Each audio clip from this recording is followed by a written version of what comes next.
Welcome to Mishna study in a new Masechet Sheviit. This Masechet is going to speak about the laws of Shemitah. I happen to love this Masechet very much.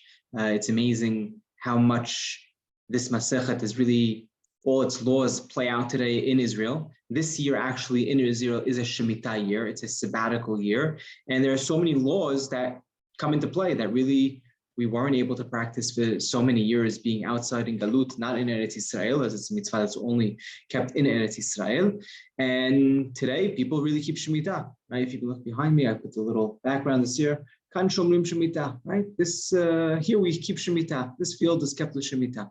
We'll see there are very many different ways to keep Shemitah, and our Masechet is really going to flush out a lot of these laws, and it's going to be the base of all these laws. Just as a quickly introduction, there are 3 times the Torah speaks about Shemitah. The first time is in Sefer Shemot, right, where it speaks about V'shesh shanim tizra'at arsecha, and gather the tuah. V'Sheviit tishmetenna untashta. You have to go ahead in the 7th year, leave your field, right, leave it alone. And the aniyim eat it. So the perspective is really for you leaving it for the aniyim. Then in Sefer Vayikra, in Parashat Emor, we speak, Vaydaber Elohim Moshe b'Har Sinai lemor, and it says, Daber b'nei Yisrael, we come into La'aretz, we come into Israel, v'shaveta ha'aretz Shabbat ladunai. Right, the land needs to rest for Hashem. Shesh shanim tizra sadecha, v'shesh shanim tizmor kamecha, v'asafta et vuata, v'shana shvit Shabbat Shabbaton yeh la'aretz Shabbat ladunai. So you see, it's a resting time for Hashem, right? Very much parallel to Bereshit, right? Creation, right? 6 days Hashem creates. The 7th day, there's no creation, there's no working. Also over here, there are 6 years where we work the land, and the 7th year, we leave it to Hashem, no agricultural work, we're not working anything. And of course, you're supposed to leave it, it should be for everyone to eat. It could have care, right? Anyone could go ahead and take the land. It's not yours. Anyone could come and pick and eat the fruits over there. Over there, by the way, it talks about, what if you say, we're not going to have anything to eat in this year? And Hashem says, I will command my beracha for 3 years, right? So you could go ahead, 1 year, the 6th year will grow up to the 6th, 7th, and the 8th. Now, also in Sefer Devarim, we have Miketz Sheva Shanim Ta'aseh Shemitah, V'zeh Devar HaShemitah, Shamot Kol Ba'al Mashe Yado, Asher Yashev Re'ahu Lo Yigos Et Re'ahu V'tachiv Ki Kara Shemitah L'Adonai. Right, so we see over here that it's laws of also Shemitat Kesafim. You need to, absolve all loans if you lend someone money at the end of the Shemitah year, right, which is going to be this upcoming Rosh Hashanah, right, is going to be the end of this time, and we'll see that you need to go ahead and absolve all loans that you may have had open, right? You say whatever I lent out, it's theirs. I'm not collecting. Now you may come and say. Also, you may come and say, what am I going to do? I'm not going to go ahead and loan someone money. It's coming the Shemitah year. I don't want to lose out. And the Torah speaks to this and says, you're not supposed to do that.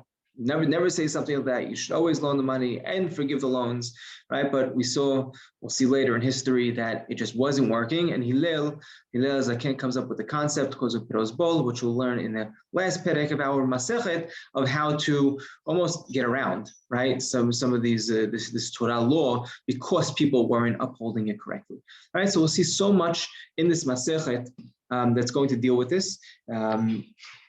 The first perek is going to speak about plowing the land. What are we allowed to do to the land coming up to the Shemitah year? If it's a field of trees, the next perek is going to speak about what if it's a field of grain? How do you deal with this? And we'll keep on going through different things. How do you allow to fertilize a field? Could you work a field? Are you allowed to do anything in the field during the Shemitah year? We'll move on to speak about which fruits are asur. When are things considered Shemitah? Right. So vegetables, right? A Shemitah from when you pick it, right? So if you pick it during the Shemitah year, it's considered a Shemitah vegetable, right? So everything now in the supermarkets in Israel, if it's picked from the land, right? Someone goes ahead and picks it. It could be Shemitah vegetables. Fruits, though, when the Shemitah fruits, when do we consider something a Shemitah fruit? It goes to when it actually, hanata, right? When it actually budded, when it started to, grow on the tree, when the fruit started to grow on the tree. And that really hasn't happened yet for fruits, right? It's starting actually right now. So only the Shemitah fruits are going to actually start right now in this season, heading in towards, the spring, summertime.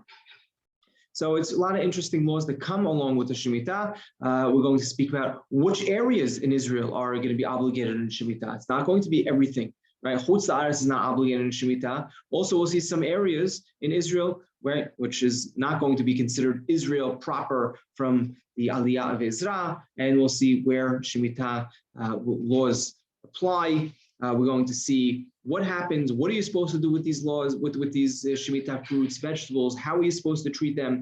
Parenthetically, today in Israel, right? If you go there, you go to the supermarket, there's different types of fruits. You could go something and you could have I would almost call it the opportunity to eat a Shemitah fruit, right? If you think about it, Shemitah is the closest thing that we have to Kedushah that we could put in our mouths, right? We can't eat korbanot today, but you have a Shemitah fruit. You have an opportunity to eat something that's kadosh.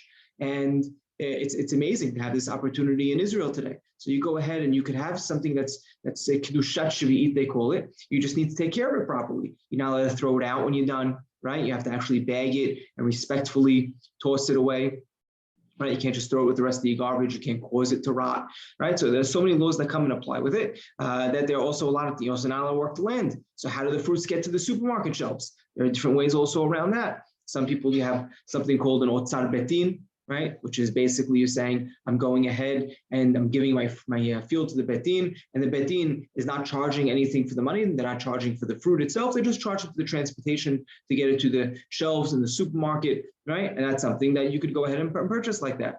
You have something called heter mechira, right? Which you went ahead and they sold the field, right? They sold the field to sell, let's say you sold it to a non-Jew, or you sold something, right? So they're now the field's not obligated in Shemitah, and you go ahead and eat the fruits from there, and they're able to sell. Or you have yivul nochri, right? You bought it from a non-Jew, right? Or you have yivul from it's a yivul that comes from chutz la'aretz. You actually imported fruits, right? There are so many laws that come with Shemitah that today, if you're walking in Israel, even walking into the supermarket, you have to know these laws. You can't just walk through the supermarket and assume that everything's okay. And it's amazing how there are labels and people know, and you're really living these laws today in Eretz Yisrael. I will close off and say that the last perek is going to speak about Shemitah Kesafim, of absolving your loans. And yeah, looking forward to studying this Masechet together with you. We'll start with the first Mishnah.